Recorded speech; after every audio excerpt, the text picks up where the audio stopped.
You're watching Eye on Africa. It's Friday evening. I'm James Creedon. Here are our headlines. Southern African countries are to extend a joint troop deployment in Mozambique for another month. This to help fight an Islamic State-linked insurgency there. We'll hear more from our regional correspondent, Nadine Tehran. The border has reopened between Algeria and Tunisia after 2 long years of major restrictions in travel between the two countries. Hundreds of thousands of Algerian tourists are expected to visit Tunisia in the coming months. And run by women and for women, a new media has been launched in Somalia. We'll take a closer look at that project a little later on in the bulletin. Thank you for watching. Now we start with news related to an ongoing insurgency in Mozambique. Insurgents linked to the Islamic State group. Neighbouring countries have agreed to strengthen their support for efforts to quell that insurgency. The Southern African Development Community, or SADC, agreed last year to send troops to Mozambique. The insurgency is concentrated in the northern province of Cabo Delgado. It has claimed thousands of lives since it broke out in 2017. For more on those developments, we can cross now to Nadine Tehran, who's been following that story for us. Nadine, can you tell us the latest developments about those troop deployments? Yes, well, as you said, the troop deployments have been extended temporarily for at least a year from South Africa's side, at least, pending a review in August. And that mission, called the South African Mission to Mozambique, it consists of Angola, Botswana, the Democratic Republic of Congo, Lesotho, Malawi, Namibia, South Africa, Zambia, Zimbabwe, and they're all joined by the Rwandan military forces who arrived to assist Mozambique first a year ago. Now, since these troops arrived, they've been fighting these Islamic insurgents who call themselves Al-Shabaab in the northern province of Mozambique, Cabo Delgado. And they've been taking back villages and towns slowly since they arrived, so much so that the mission is actually embarking on its peace-building support program. The World Bank, the US, the EU have all pledged funds to help rebuild Mozambique, but a lot of experts are saying that it's way too early to start rebuilding because there's been a new wave of insurgent attacks in places that were previously untouched. And although the attacks are smaller scale, they've still killed 53 people last month, and 60,000 more people have been displaced, with at least 33,000 of them children, with the new wave of insurgent attacks that started last month. So, Nadine, you've given us a lot of information already, but can you tell us a little bit more about the background to this insurgency? We know it's also had a huge impact on lucrative natural gas projects. It's centred right up in the north of Mozambique, which is, of course, a very long coastal country. It's centering on Cabo Delgado, bordering Tanzania. That's hundreds and hundreds of kilometres from the capital, Maputo, in the south. So there are overarching economic interests and, of course, the notion of territorial integrity in such a vast state.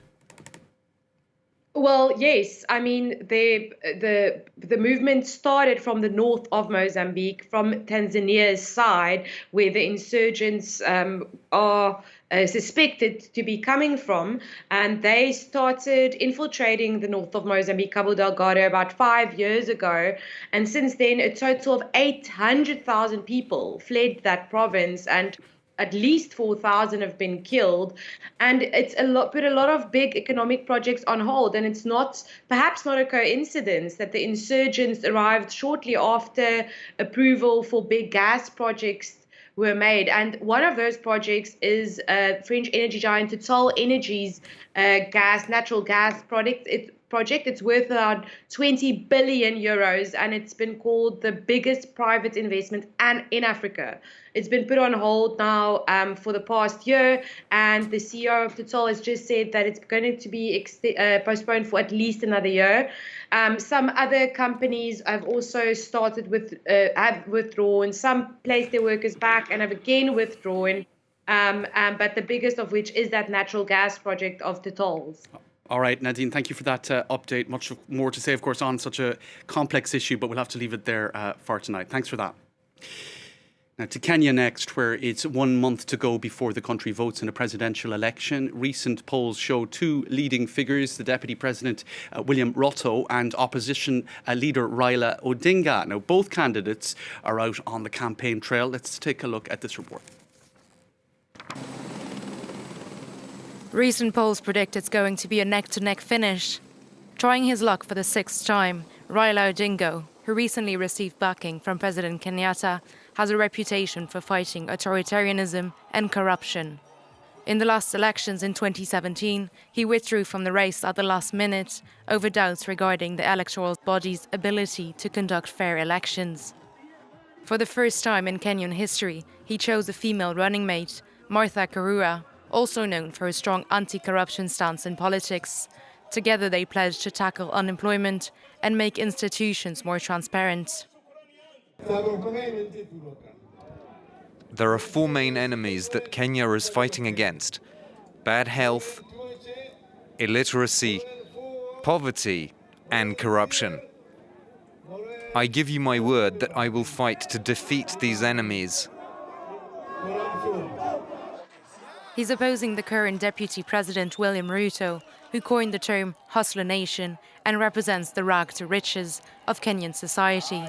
Ruto is running on a populist bottom-up economics platform in a bid to garner support from the 37% of people who live on less than $2 a day. He's nonetheless been involved in corruption scandals and allegations of committing crimes against humanity. I'm asking Raila Odinga to stop complaining about the electoral body chairman, electoral committee and elector registry. Raila's running against me and I'm ready to fight man to man. This presidential election promises to be a heated one, as Kenya has a difficult history with disputed elections and voter turnout is expected to be lower than ever. Sophie Lamott there with that report. Now to Togo next, where the army says it killed a group of civilians, all of them teenagers, in an airstrike last weekend after mistaking them for jihadists. The tragedy took place amid clashes between jihadist militants and civilians in the north of the country. At least 12 civilians died in overnight clashes, raids in villages in the region. The clashes are part of a broader spillover of militant violence into coastal West African countries from the landlocked Sahel region. Benin and Ivory Coast have also been targeted over the past year by militants believed to be belonging to Al-Qaeda affiliates. Now, the border has been reopened between Algeria and Tunisia. For the past 2 years, that border has been shut since the beginning of the pandemic. One sector hoping to benefit is Tunisia's tourism industry. This report by Florent Rodeau and Sophie Lamott. Traffic is now passing freely between Tunisia and Algeria. Just a simple police check. For the past 2 years, it was not like this. Friday saw a change in policy with the land border between the two North African countries now fully open. Several Tunisian ministers turned up for the reopening, including the transport minister, who noted how important this development is for the country. It's important to be prepared and give the right welcome across all services. When Algerians come here, we consider them to be Tunisians, and they actually are. We're one people living across two countries. That's why this is a historic day. There are 9 border crossings in total between the two countries. As of March 2020, they were all shut down to prevent the spread of COVID-19. The response to the pandemic caused severe disruption to the road traffic. The transport of merchandise was the only exception. Air and sea travel was already reopened in June 2021. The biggest impact of a closed land border was on tourism. Tunisia's extensive tourism sector took a major hit. Its resorts have for years been a favourite destination for Algerians. This summer alone, 1 million Algerians are expected to cross the border. Before the pandemic, these numbers were 3 times higher. Now, armed with mobile phones, tripods and laptops, the crew at Bilan Media is on a mission to break the silence around gender-based violence in Somalia. The new media is staffed entirely by women, and the name Bilan means beauty in Somali. The project is funded by the United Nations Development Programme, and it's operating out of the offices of Dalsan. That's a popular TV and radio station based in the capital, Mogadishu. This report by our colleagues at Agence France Presse. Nazrin Mohammed Ibrahim isn't taking a selfie, but she is documenting Mogadishu from a different perspective. She's the editor-in-chief of Bilan Media, an all-female startup covering stories that no one else wants to tell, about women. At Bilan Media, we focus on stories that are crucial for the Somali communities we live in. The stories are about experiences people think are normal, but these are issues that are not investigated properly. If it were to be investigated and broadcast, then we might find solutions for the future.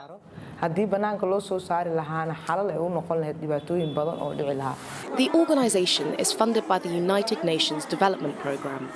The 6 female journalists who work at Bilan are in charge of every stage of production, from filming to interviewing to editing. And their coverage reflects what it's like to be a woman in this conservative country. Their work includes profiles of prominent Somali women, but around 80% of their output is about issues such as sexual and domestic violence. Topics, they say, people are often too ashamed to discuss. As female Somali journalists, we encourage and advocate for the rights of voiceless women.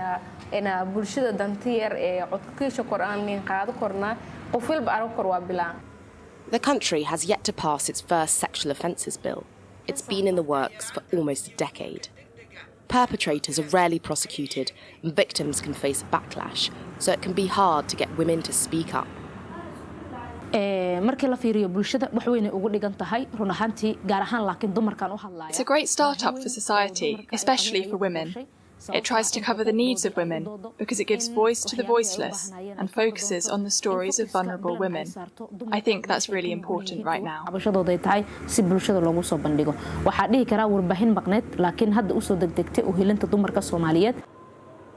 The women work out of the offices of Dalsan, a popular TV and radio station based in the capital, but they're doing things a little differently. It is different from other local radio and TV stations. Bilan covers underreported stories and hopes to raise awareness of social issues. And also we focus on shooting videos on mobile phones. As the world develops, we expect that cameras will no longer be needed. We want to move with the times. Bilan was launched in April, and so far the team say that the response has been encouraging.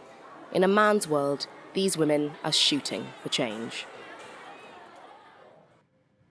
All right, that's all for tonight's edition. It was produced by Aline Botin. Thanks to her and all the team, and thanks to you at home for watching. Good night.